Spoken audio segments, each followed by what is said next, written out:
Hello everyone. आज हम class ninth physics का chapter force and laws of motion start करने जा रहे हैं। एनसीईआरटी बुक में ये चैप्टर नंबर 9 है।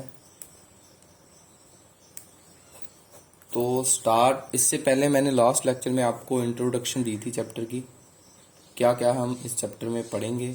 तो आज हम स्टार्ट करते हैं सबसे पहले फोर्स से। फोर्स क्या है, सबसे पहले हम डेफिनेशन लिखेंगे। Force may be defined as a push or pull that changes or tends to change the state of rest or of uniform motion of an object in a straight line। देखो, कहते force जो है में भी आप उसे define कर सकते हो पुश और पुल की टर्म में। ठीक है, पुश और पुल की टर्म में आप उसको डिफाइन कर सकते हो। और वो पुश और पुल क्या कर सकता है, वो चेंज कर सकता है ऑब्जेक्ट की स्टेट ऑफ रेस्ट को।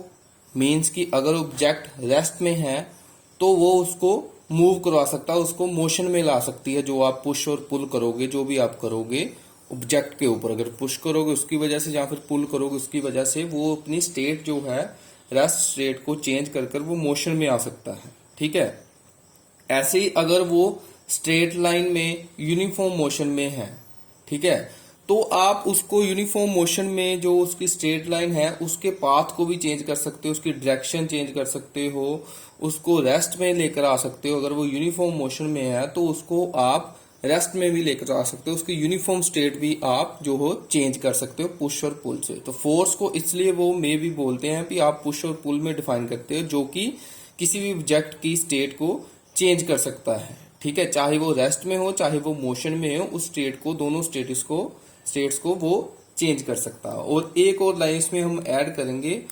फोर्स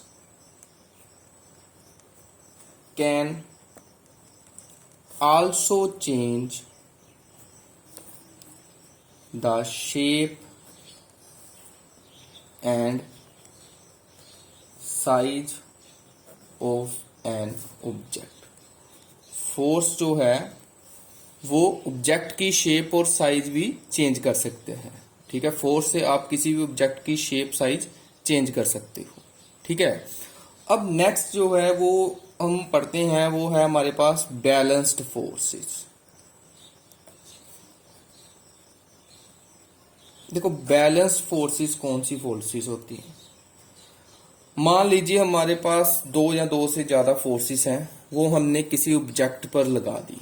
ठीक है, किसी ऑब्जेक्ट के ऊपर मैंने दो या दो से ज्यादा फोर्सेस जो है वो अप्लाई की, लेकिन जो नेट रिजल्टेंट निकल कर आ रहा है फोर्सेस का, जो नेट रिजल्टेंट निकल कर आया किसी ऑब्जेक्ट को लगाने के बाद, वो वहां से जीरो आया सभी फोर्सेस का नेट रिजल्टेंट। तो ऐसी फोर्सेस जिनका नेट रिजल्टेंट जीरो हो उनको आप बैलेंस्ड फोर्सेस बोलेंगे। तो इसको हम लिखेंगे when two or more forces acting on an object, दो या दो से ज्यादा फोर्सेस किसी ऑब्जेक्ट पर आप लगाएंगे जब, हैव जीरो रिजल्टेंट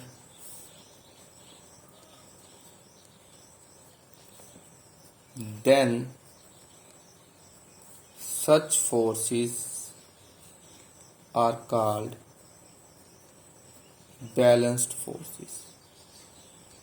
कहते जब आप दो या दो से ज्यादा फोर्सेस जो हैं किसी ऑब्जेक्ट पर लगाते हो और जो नेट रिजल्टेंट वहां से निकल कर आता है उन फोर्सेस को आप बोलेंगे जो आप ऑब्जेक्ट पर लगाएंगे और उनका नेट जो जीरो होगा, तो उन फोर्सेस को आप बोलेंगे बैलेंस फोर्सेस।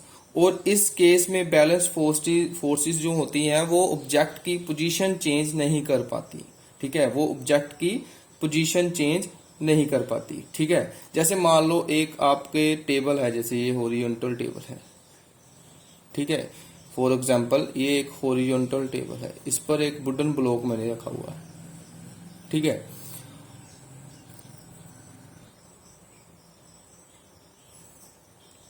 और ये वुडन ब्लॉक में मैंने इनके दोनों साइड पर दो स्ट्रिंग लगा दिए, एक्स और वाई दो स्ट्रिंग्स लगा दिए, मीन्स तो आप खींचने के लिए दो इनको रस्सियां बोल सकते हो, ठीक है। एक्स और वाई मैंने एक तरफ एक्स लगा दिया, एक तरफ वाई लगा दिया, ठीक है। तो आपने सबसे पहले किया क्या, जब आप फोर्स लगाएंगे स्ट्रिंग वाई की तरफ से, तो ब्लॉक जो है वो राइट साइड की तरफ मूव करेगा, ठीक है। अगर वो आप इस तरफ से फोर्स या इस तरफ से आप उसको पुल करेंगे तो बॉक्स जो है राइट साइड की तरफ मूव करेगा।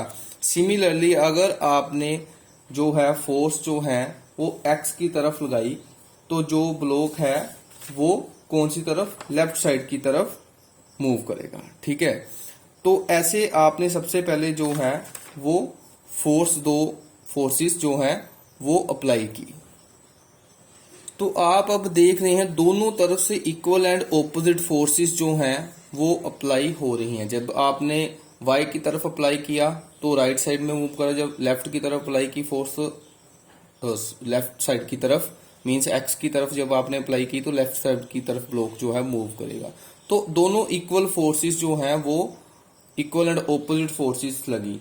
तो जब इक्वल एंड ऑपोजिट फोर्सेस लगी, जो ब्लॉक जो है वो मूव नहीं करेगा, और दो जो two equal and opposite forces है इनको ही आप बैलेंस्ड फोर्सेस बोलेंगे, ठीक है। ये दोनों तरफ जो फोर्सेस लग रही हैं इनको ही हम बैलेंस्ड फोर्सेस बोलेंगे, ठीक है। नेक्स्ट हम बात करते हैं अनबैलेंस्ड फोर्सेस की।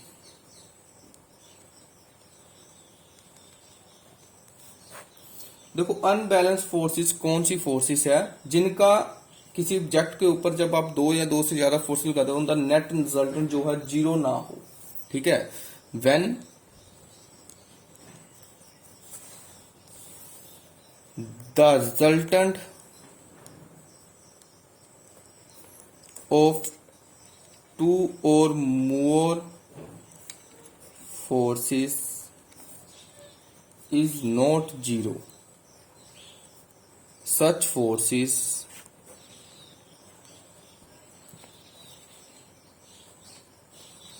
forces are called unbalanced forces।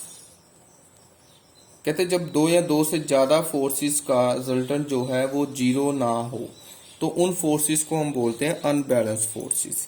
तो इस केस में क्या होगा, जैसे फॉर एग्जांपल मान लीजिए हमने जो है एक बॉक्स को रफ फ्लोर के ऊपर पुश किया, ठीक है। स्मॉल जो है हमने फोर्स लगाई, ये एक फ्लोर है, इस पे मैंने एक स्मॉल बॉक्स को जो है पुश किया, ठीक है, स्मॉल फोर्स के साथ।